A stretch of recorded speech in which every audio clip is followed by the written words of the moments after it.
Seahawk se rapproche. Seahawk à l'intérieur. Les courses de hors-bord sont très populaires en Floride. Sal Magluta et Willie Falcon, de vrais champions. C'étaient des légendes. Ils n'étaient pas considérés comme des criminels.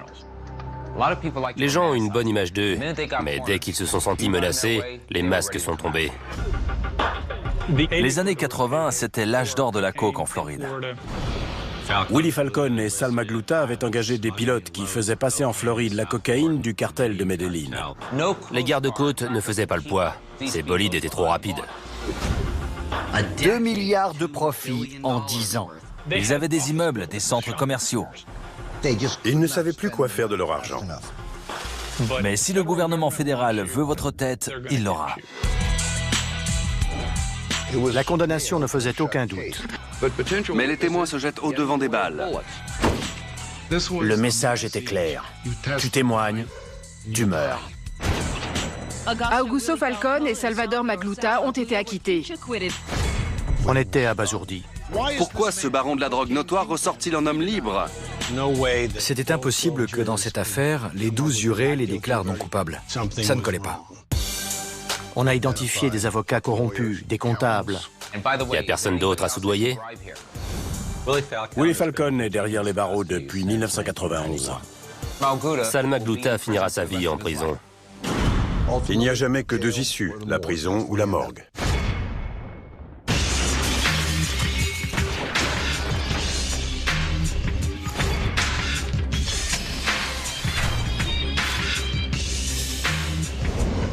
Aujourd'hui, dans Les Diables de l'Amérique, Augusto Falcon et Salvatore Magluta, Los Muchachos.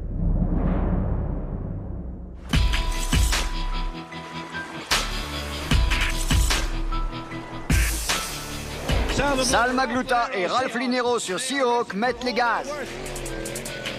1984. En tête du championnat de motonautisme américain, Salvatore Magluta participe à une course au large des Keys en Floride. S'il la remporte, il pourrait décrocher le titre de champion des États-Unis pour la deuxième fois. Ces gars sont venus pour gagner et ils en prennent le chemin. C'est un sport de roi, de prince. Il s'adresse au même public que la Coupe de l'América, avec une bonne dose d'adrénaline en plus. Les courses de hors-bord, c'est des régates sous crack. Pour des pilotes comme Sal Magluta et son plus ancien ami Willie Falcon, ces Formule 1 des mers ne leur procurent pas que le plaisir grisant d'accumuler les victoires. L'équipe Falcon fait la course parfaite. Ils participaient à des compétitions internationales. Ils injectaient beaucoup d'argent dans l'économie locale. Ils construisaient des immeubles, des résidences. Ils investissaient beaucoup d'argent dans le sud de la Floride. Et ils gagnent. Ce jour-là, Salvatore Magluta finit deuxième. Mais cela lui suffit pour rester en tête du classement général et d'être sacré champion des États-Unis. Vous êtes champion. Vous ne perdez donc jamais? Jamais. Ils ont chacun une spécialité. Il y a le pilote, le copilote et le mécanicien. Chacun a une fonction bien précise. Mais d'après les forces de l'ordre, Willie et Sal ont une autre spécialité. Le trafic de cocaïne. Pour Sal et Willie, c'était un business comme un autre. Ce n'étaient pas des gangsters ordinaires. Ils ne se contentaient pas de gagner des millions de dollars en vendant de la drogue. Ils claquaient leur argent en bateaux, en yachts et en villas. C'était frénétique.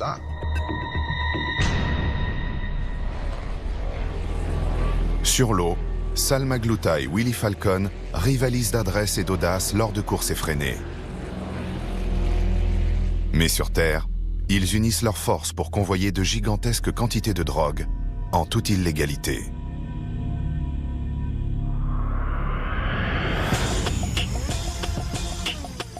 Les années 80, c'était l'âge d'or de la coke en Floride.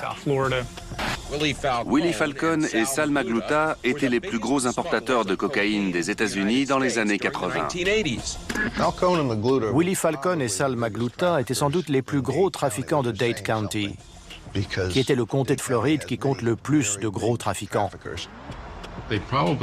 Il dirigeait l'un des 5 plus gros trafics de drogue du monde. Augusto Falcón et Salvatore Magluta, plus connus sous le nom de Willy et Sal, ou Los Muchachos, ont été accusés d'avoir fait passer 100 000 kilos de cocaïne aux États-Unis avant d'être jugés pour corruption des autorités judiciaires, subornation de témoins et meurtre.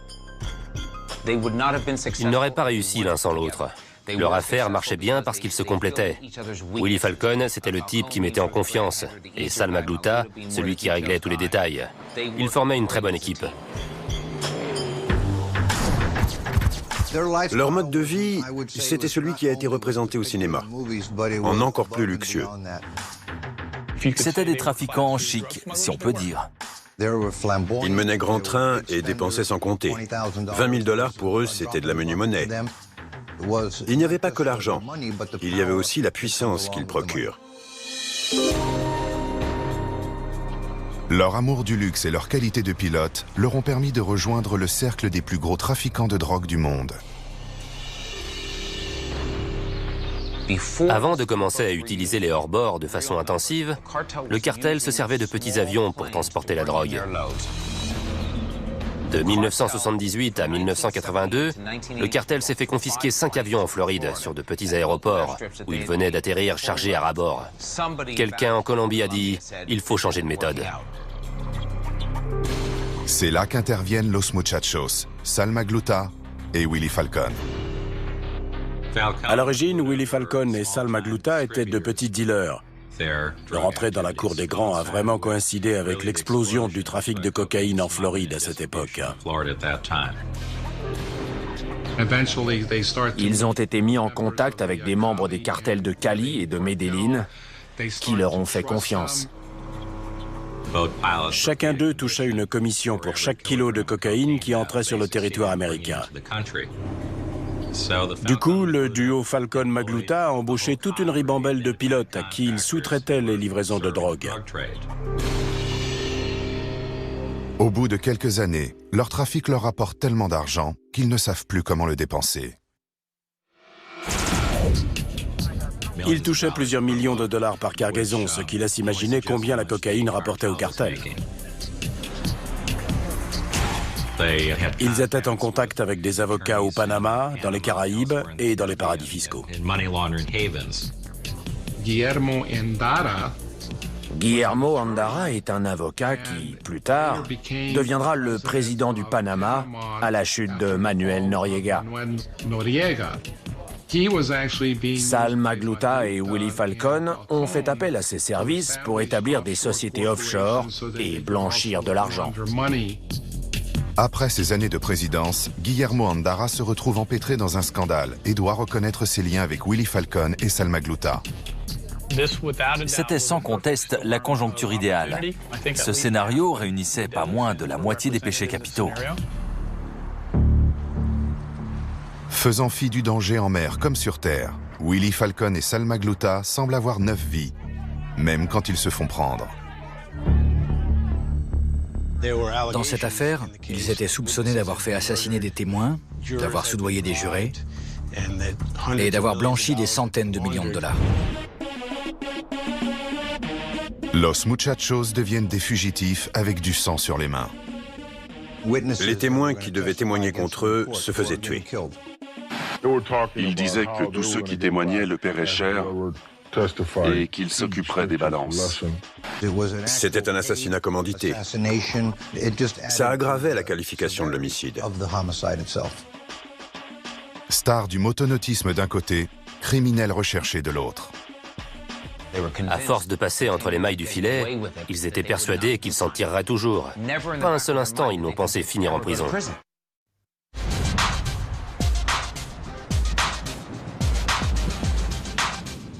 C'était 2 flics à Miami, mais version gangster. Les Sonny Crockett et Rico Tubbs du trafic de drogue.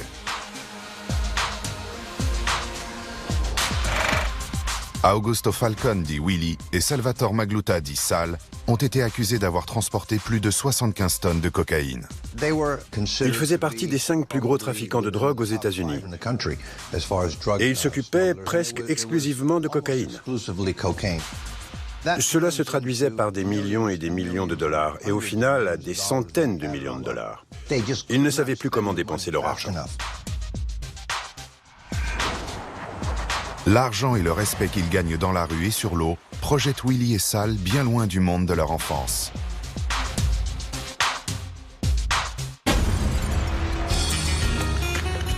Ils sont nés tous les deux à 150 km des côtes de la Floride, sur l'île de Cuba. Ils sont issus de familles de travailleurs. Le père de Willy Falcone était homme à tout faire, celui de Sal Magluta boulanger. On peut donc dire que Falcone et Magluta étaient assez typiques des immigrants qui arrivaient à Miami à cette époque. Falcone et Magluta ont commencé à dealer au lycée. Ils vendaient des sachets de marijuana à leurs camarades de classe. Ils passent au niveau supérieur grâce à leur persévérance et à un coup de chance. Willy Falcone et Sal Magluta se trouvaient au bon endroit au bon moment, pour ainsi dire. Le bon endroit, c'est la Floride du Sud. Le bon moment, la fin des années 70. Willy et Sal s'approvisionnent alors auprès d'un Cubain, qui apparemment est un vague parent éloigné. Ce Cubain travaille pour un Colombien du nom de Manuel Garcés. Manuel Garcés, c'est le parrain du cartel de Medellín. C'est le précurseur de Pablo Escobar, Juan Carlos Leder et Fabio Ochoa. Dans les années 70, aux États-Unis, personne n'avait jamais entendu parler du cartel de Medellín. Personne ne savait qu'il existait. À la fin des années 70, le fournisseur cubain de Willy et Sal et leur guide dans le milieu se fait arrêter. Il a demandé à Falcone et Magluta de le remplacer. Ils sont devenus le lien entre le cartel de Medellín et la Floride du Sud. Willy Falcone et Sal Magluta se lancent dans l'aventure, qui en est encore à ses balbutiements. Quelques mois plus tard, ils gagnent déjà des millions de dollars. J'ai rencontré Sal et Willy pour la première fois en 1981. Rafael Chimino est un peu plus jeune qu'eux. Il vient tout juste de finir le lycée et rêve de travailler dans la construction navale. À l'époque, j'étais étudiant en architecture navale. Et j'imagine que Sal a dû se dire que je ferais une bonne recrue pour sa future écurie des mers. À 26 ans, Sal Magluta a déjà fondé Seahawk Boats Incorporated, une entreprise spécialisée dans la construction de bateaux de course ultra rapides. Seahawk commençait à se faire un nom dans le monde du motonautisme offshore. À l'époque, il proposait un 28, un 31 et un 38 pieds, si je me rappelle bien. Je n'avais aucune idée de ce qui se passait en sous-main. Pour moi, c'était des mecs sympas qui possédaient une super boîte. Ces embarcations ultra rapides vont leur apporter gloire et réussite, dans le monde du motonautisme, mais pas seulement. Si les hors-bords de course font si bien l'affaire, c'est que leur coque est entièrement vide. Sur les bateaux de plaisance, il y en a pour 1300 kilos d'équipements divers et variés. Un canapé, un frigo, tous ces trucs inutiles qui en font des sortes de camping-cars des mers. Un bateau de course, ça n'a rien à voir. Il y a les membrures, la fibre de verre, les réservoirs à essence et c'est tout. Ça laisse plein de place. Ils sont ultra rapides. Ils sèment sans problème les vedettes des gardes-côtes qui patrouillent dans les Caraïbes. Même chargés de 1500, 2000, 2300 kilos, ils vont super vite. Los Muchachos, les gars, comme on les surnommera plus tard, vont chercher la drogue du cartel de Medellín aux Bahamas et la transportent en Floride du Sud.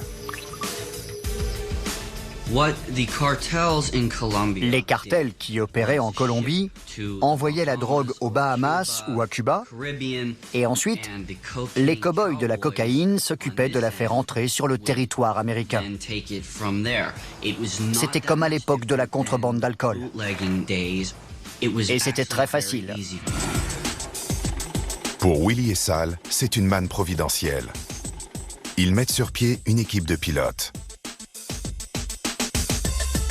Ce trafic attirait assez facilement les hommes simples, sans formation, qui proposaient leurs services de pilote.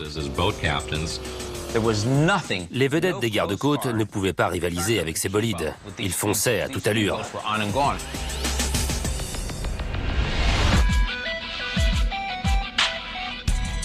Dès le début, Los Muchachos jouent au chat et à la souris avec la police.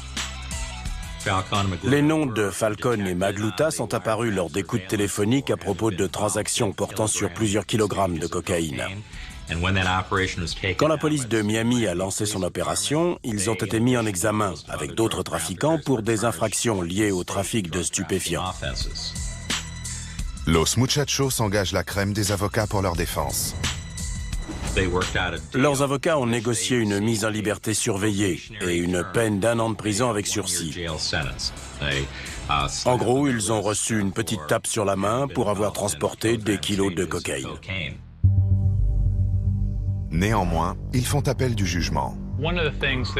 La première chose qu'un avocat pénaliste dit à des clients comme Sal et Willie, c'est « Pour commencer, arrêtez de faire ce qui vous a mené au tribunal. » Mais ils n'ont pas suivi ce conseil. Ils ont repris leurs activités comme si de rien n'était.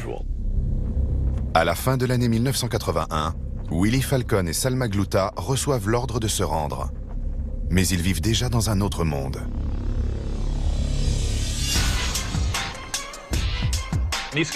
Ces types étaient milliardaires, avant qu'on sache qu'une telle richesse était possible. C'était un trafic tout nouveau, en pleine expansion. Quand on avait un pied dedans, on ne s'en détournait pas. Les bénéfices étaient trop importants. Ils avaient investi dans plein d'entreprises, dans des lotissements, des immeubles d'habitation et de bureaux, des centres commerciaux. Ils possédaient une entreprise d'air conditionné et une société de location de jets qui marchait très bien.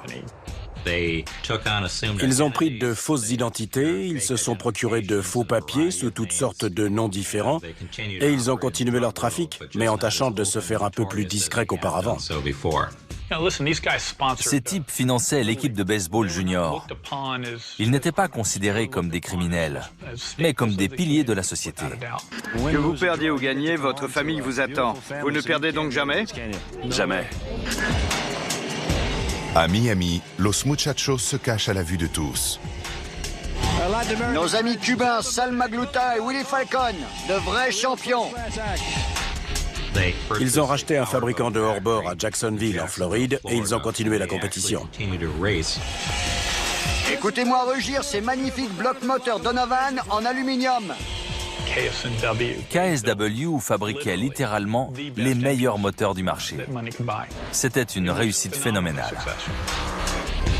Mais en définitive, c'est la compétition qui causera leur perte. Par hasard, l'un des shérifs qui avait enquêté sur le trafic de Falcon et Magluta regardait une chaîne de sport et a reconnu un visage familier.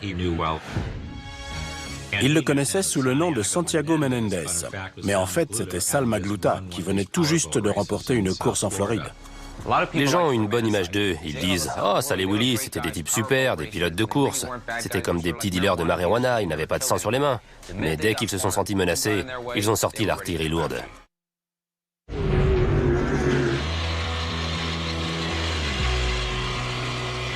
Pendant les années 1980, 2 des plus gros trafiquants de drogue des États-Unis sont en cavale.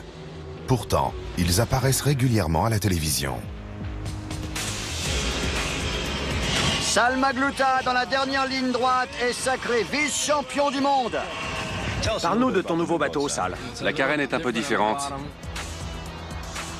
En 1986, un shérif du comté de Los Angeles qui a participé à l'enquête sur Los Muchachos, c'est-à-dire Sal Magluta et Willie Falcon, les reconnaît à la télévision.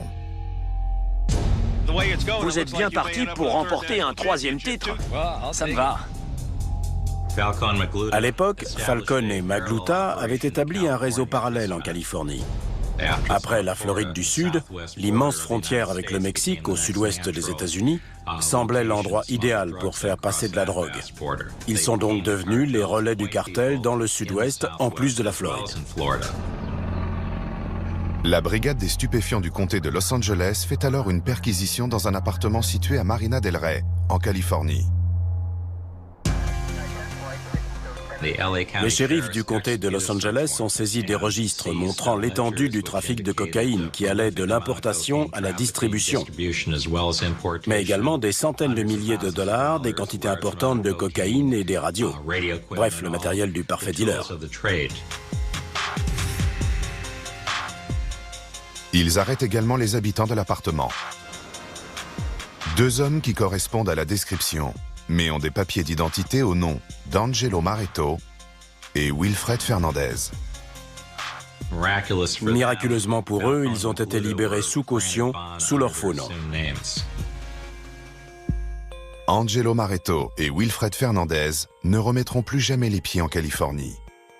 Il ne manque pas d'endroit où se cacher.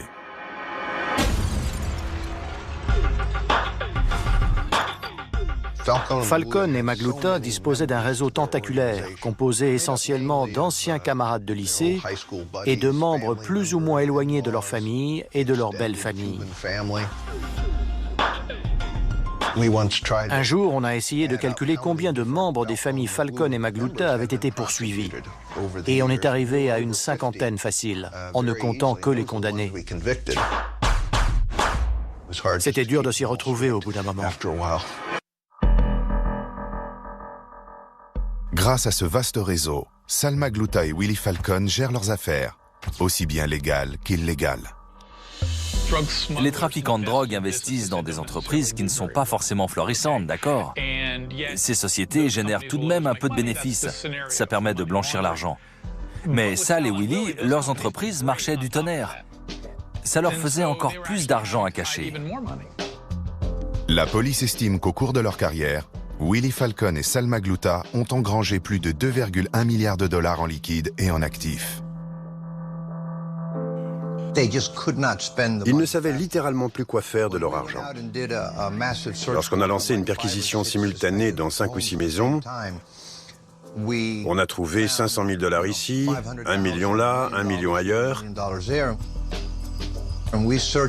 Et lorsqu'on a fouillé la villa, qu'on nous avait indiquée comme étant celle qui recelait le plus d'argent, on n'a même pas trouvé un centime. Le propriétaire de la villa a refusé de coopérer sur le moment. Il a été inculpé et finalement, plus tard, a accepté de coopérer. Il a alors avoué que le jour de la perquisition, on était passé à côté de 10 millions de dollars cachés dans un mur. Ils avaient dissimulé les liasses dans le mur et replâtré par-dessus. Ils n'arrivaient pas à blanchir l'argent assez vite. Ils étaient obligés d'en bourrer des cloisons entières. C'était hallucinant. Les sommes que brassaient ces gens pour des gens comme vous et moi, ça donne le tournis. Mais tout l'argent du monde ne pourra jamais empêcher un mauvais coup du sort.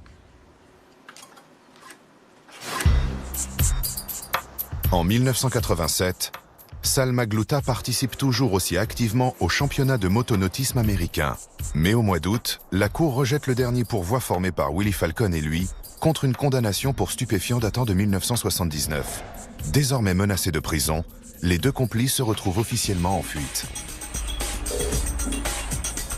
Mars 1988. Sal Magluta est repéré en Floride dans un magasin de fournitures de bureau par un ancien camarade de lycée devenu policier à Miami. Lors de son interpellation, il présente des papiers d'identité au nom d'Angelo Maretto. Après un bref interrogatoire par la DEA, l'agence antidrogue américaine, il est relâché. Les documents envoyés par le tribunal indiquent en effet que Sal Magluta a purgé l'intégralité de sa peine de 14 mois, alors qu'en réalité, il n'a jamais passé plus de quelques heures derrière les barreaux. Ce document erroné sera mis sur le compte d'une erreur administrative. Il fréquentait des gens haut placés, des responsables de partis politiques, d'organisations caritatives. Pas un seul instant, ils n'ont imaginé qu'ils finiraient leur vie en prison. Pour eux, c'était inconcevable. En 1988, l'État fédéral commence à s'en prendre à leurs biens. S'appuyant sur des informations fournies par d'anciens collaborateurs des Muchachos désormais en prison, les agents du FBI mettent à jour une gigantesque association de malfaiteurs et confisquent les biens acquis de manière illicite. Ils saisissent un ranch en Floride du Sud, un appartement à Vail, une station de ski du Colorado, avant de s'emparer du trésor de guerre des narcopilotes. KS&W, leur fabrique de hors-bord.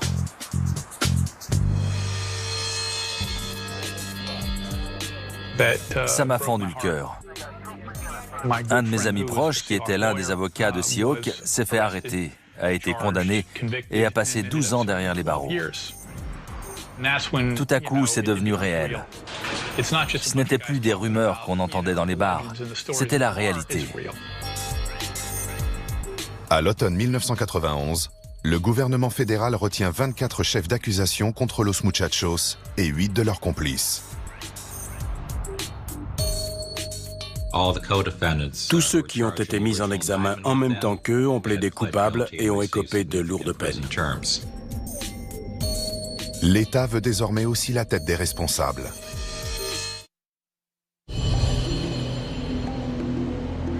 En 1991, 2 des plus gros narcotrafiquants de l'histoire se retrouvent en cavale. Willie Falcone et Sal Magluta doivent répondre de 24 chefs d'accusation, dont ceux de trafic de stupéfiants et d'association de malfaiteurs. Tout à coup, tout le monde ne parlait plus que de Willie et Sal. Willie et Sal, Willie et Sal, ces 2 prénoms étaient devenus synonymes de trafic de coke.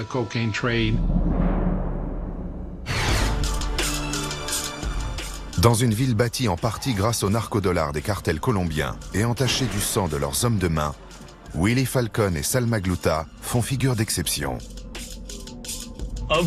Parmi tous ceux qu'on a surnommés les cow-boys de la coke à Miami, c'étaient sans doute ceux qui avaient le moins à se reprocher. Ils n'étaient pas mêlés à d'autres activités criminelles, à tous ces trucs qu'on associe aux gangs colombiens en Floride. Mais si le gouvernement fédéral veut votre tête, il l'aura. Willie Falcone et Sal Magluta se terrent tout simplement chez eux. Willie est arrêté dans sa maison à $9 000 par mois de Fort Lauderdale. Sal chez lui, dans sa villa de Miami Beach. À 3, vous y allez. 1, 2, 3. Lors de la descente, Sal Magluta s'échappe par la fenêtre du premier étage. Ils ont fait venir les chiens, qui ont repéré Sal caché dans un buisson du jardin. Quand ils l'ont arrêté, un des policiers a dit à un journaliste local qu'il tremblait comme une fillette. Lors de son arrestation, Sal Magluta avait en sa possession $150 000 en liquide dans un attaché case et 4 ou 5 faux passeports. Des dizaines de Rolex encore dans leur écrin, incrustés de diamants, un équipement radio sophistiqué et surtout des registres remplis de la main même de Sal Magluta. Les registres détaillaient les activités de toute l'organisation. Cela nous a permis de faire le lien avec une saisie opérée en 1989 à Sylmar, en Californie. La DEA avait perquisitionné un entrepôt et découvert plus de 24 tonnes de cocaïne, soit la plus importante quantité de cocaïne jamais saisie sur le territoire. Les registres retrouvés dans la maison de Sal Magluta prouvent que cette cocaïne appartenait aux Los Muchachos. Ils importaient et distribuaient de la cocaïne absolument partout. C'était incroyable. Pour moi, la condamnation ne faisait aucun doute. En tant que procureur, on apprend à jauger nos chances. Et là, on était certain de l'emporter. Jusqu'à présent, Willie Falcone et Sal Magluta ont mené leurs activités sans aucun souci des lois. Mais ils sont désormais bien décidés à retourner le système judiciaire à leur avantage. Ils ont engagé la crème de la crème des avocats pénalistes. Ils venaient de Boston et de Miami et disposaient d'autant de moyens que nous, voire plus. Los Muchachos font bon usage de leur équipe d'avocats, qui contestent chaque décision de justice, tandis que 10 de leurs co-accusés se retrouvent en prison. Certains trafiquants, quand ils se retrouvaient accusés, nous proposaient des infos sur Willie et Sal. Ça nous faisait des témoins. Les manœuvres dilatoires de la défense retardent la tenue du procès de Willie et Sal pendant des années. Les témoins ont commencé à tomber comme des mouches en Floride. Bernardo González avait passé un accord avec le FBI pour ne pas finir sa vie en prison. Résultat, il a été exécuté dans son propre jardin. Bernie González travaillait pour Falcone et Magluta.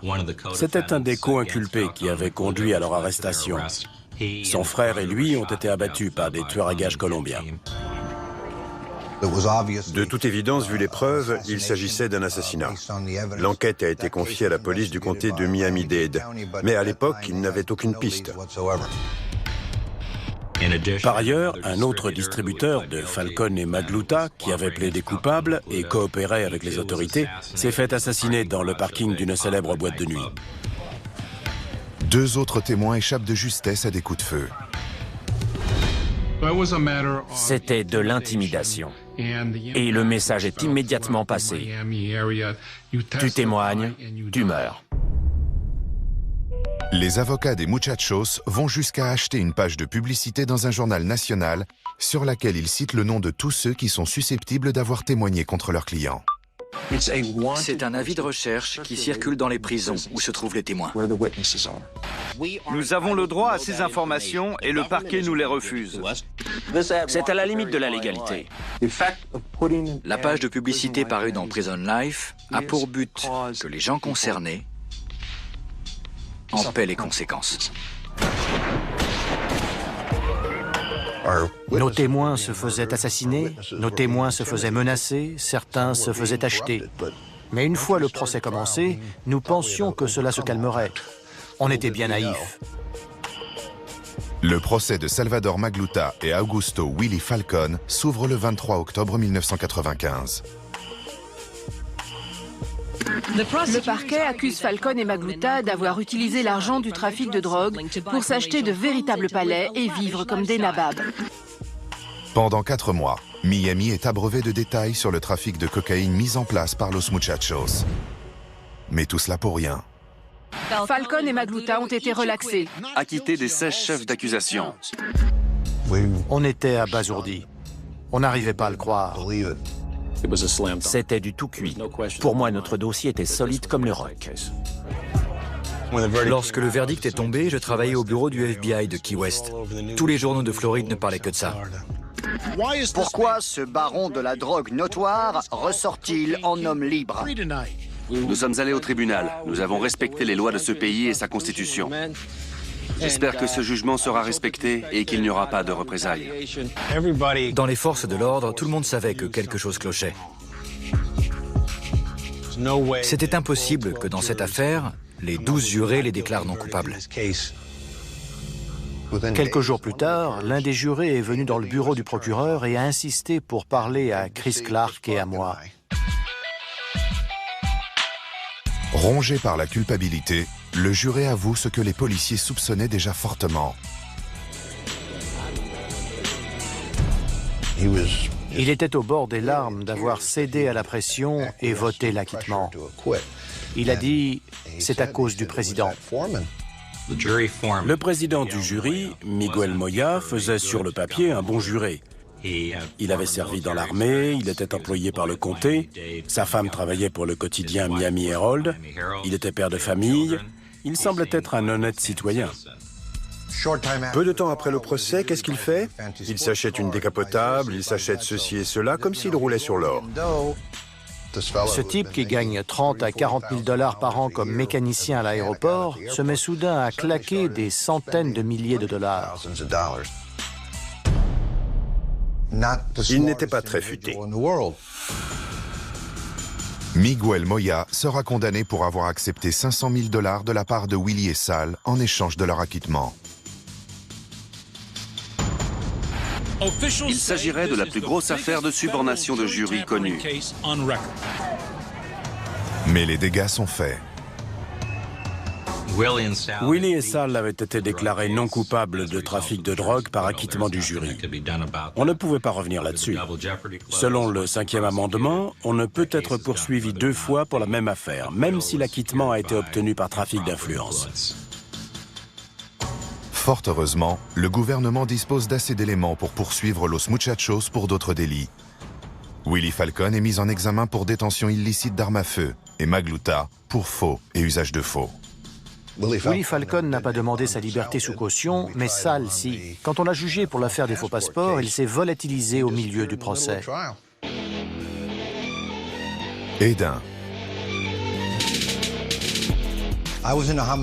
J'étais au commissariat un jour quand j'ai reçu un appel en PCV d'un individu en Colombie. Il m'a dit « Il paraît que la police me recherche à propos de meurtres commis à Miami. Si vous m'aidez, moi et ma famille, je suis d'accord pour coopérer. Parce que ces individus avaient promis de s'occuper de nous et ils nous ont laissé tomber. »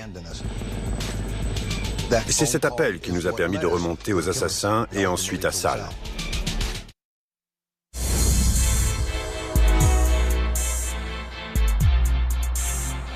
À l'automne 1995, deux narcotrafiquants affrontent la justice américaine et l'emportent.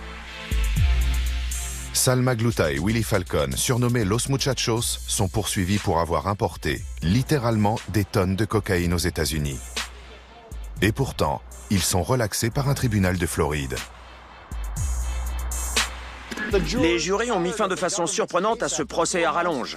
Le verdict a surpris tout le monde. Ils ont contourné le système tout le temps où ils importaient de la drogue. Ils se sont joués des lois pendant 20 ans. Je ne comprends pas pourquoi le jury les a déclarés non coupables. Lorsqu'on les a mis en examen en 1991, ils sont passés à la manière forte. Entrave à l'exercice de la justice, trafic d'influence, intimidation. C'est l'un des plus importants procès de la guerre contre la drogue, mais les témoins se jettent au devant des balles. Peu après l'acquittement des Muchachos, la police de Miami reçoit un appel anonyme de Colombie. On a appris grâce à ce témoin que plusieurs groupes de tueurs à gages avaient été recrutés. On leur avait fourni une liste d'individus avec les noms et les adresses et dit « Voici les gens qu'on veut voir morts ».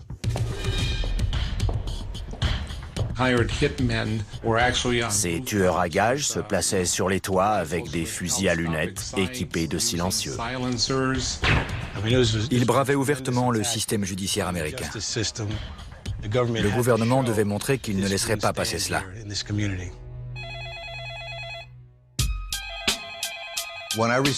Lorsque j'ai reçu l'appel qui nous a donné le nom des personnes impliquées dans ces assassinats, nous n'arrivions pas encore à faire le lien entre ces tueurs à gages et Willie et Sal. Grâce à cet appel de Colombie, tout s'est débloqué.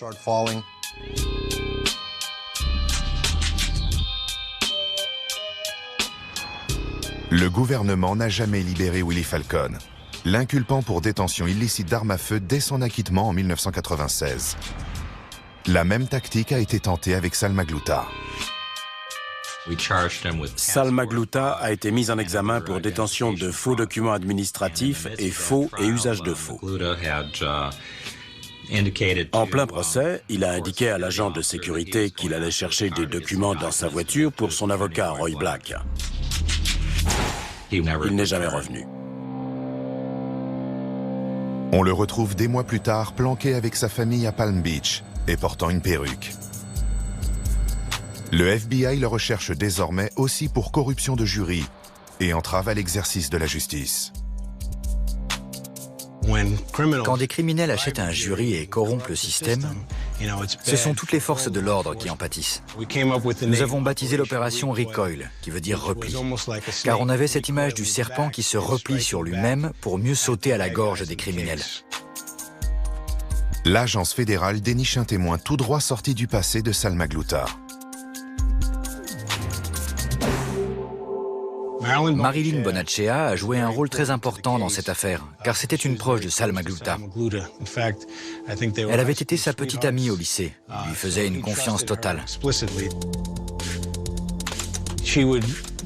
C'est elle qui payait les gens pendant qu'il était en prison. Il était donc vital pour nous d'obtenir sa coopération pour savoir à qui allait cet argent. Nous avons identifié des avocats, des comptables et des détectives corrompus. On a retrouvé des centaines de millions de dollars sur des comptes offshore ou sous forme de liasses planquées dans des maisons. Mais c'était impossible de tout récupérer. En 1996, le gouvernement lance une nouvelle procédure contre Falcon et Magluta, les inculpant cette fois pour entrave à l'exercice de la justice. Willie Falcon, déjà emprisonné pour détention illicite d'armes à feu, jette l'éponge. Il a accepté de plaider coupable. Il a été condamné à 20 ans de réclusion criminelle et à $1 million d'amende, qu'il a fait porter au FBI en petites coupures toutes froissées. Une fois les sacs de billets comptés, le FBI s'aperçoit qu'il manque en fait quelques centaines de dollars, car certains billets sont faux. Son vieux complice, lui, refuse de passer un accord avec le bureau du procureur et se retrouve une fois de plus au tribunal. En 2002, on l'a jugé pour meurtre, corruption de jury et blanchiment d'argent. L'affaire avait fait la une. Les témoins qui coopéraient avec le parquet avaient fait l'objet de véritables exécutions. Un des jurés sélectionnés pour le nouveau procès ayant reçu un coup de fil de menace, le juge décide de récuser l'ensemble du jury et d'en choisir un nouveau. Mais cette fois, les jurés seront isolés et leur identité ne sera pas divulguée. La défense n'avait pas connaissance de l'identité des jurés qui allaient rendre le verdict. 3 mois plus tard, les jurés déclarent Sal Magluta coupable de 12 chefs d'accusation, dont entrave à la justice, corruption active et blanchiment d'argent. En revanche, ils ne retiennent pas l'accusation selon laquelle Sal Magluta aurait engagé des commandos de tueurs afin de faire assassiner des témoins potentiels. Et finalement, ce sera son beau-frère qui sera condamné pour avoir commandité ces assassinats. Lors du procès, Marilyn Bonacea témoigne par 2 fois sous serment que son ancien amour de jeunesse, Sal Magluta, a payé des hommes de main pour s'en prendre aux personnes susceptibles de témoigner. Les avocats de la défense espèrent obtenir à leur client la même peine qu'à son ancien complice, soit 20 ans de réclusion. Mais pour le juge, nullement influencé par l'acquittement voté par le jury, Sal Magluta est bien la personne responsable de toutes ces victimes. Le juge l'a condamné à 205 ans de prison. Lorsqu'il a fait appel, la Cour n'a confirmé que 11 des chefs d'accusation sur 12 et a réduit sa peine en conséquence. Il ne purge donc plus que 195 ans de prison au lieu de 205. Willie Falcone est derrière les barreaux depuis 1991, soit plus de 20 ans. Il n'est pas prévu qu'il sorte encore avant 10 ans. Sal Magluta, lui, finira sa vie en prison. Il continue à faire appel, il n'a pas fini de se battre. Je pense qu'il n'abandonnera jamais l'idée qu'il peut s'en sortir, d'autant qu'il ne manque pas d'argent pour se défendre. Peu de temps après avoir condamné Sal Magluta, le même juge a envoyé en prison son fils et son père de 81 ans pour blanchiment d'argent. À cause des tonnes et des tonnes de cocaïne que ces individus ont apportées, combien de vies ont été gâchées, de familles ont été broyées, de morts ont été causées. Surtout qu'il n'y a jamais que 2 issues, la prison ou la morgue.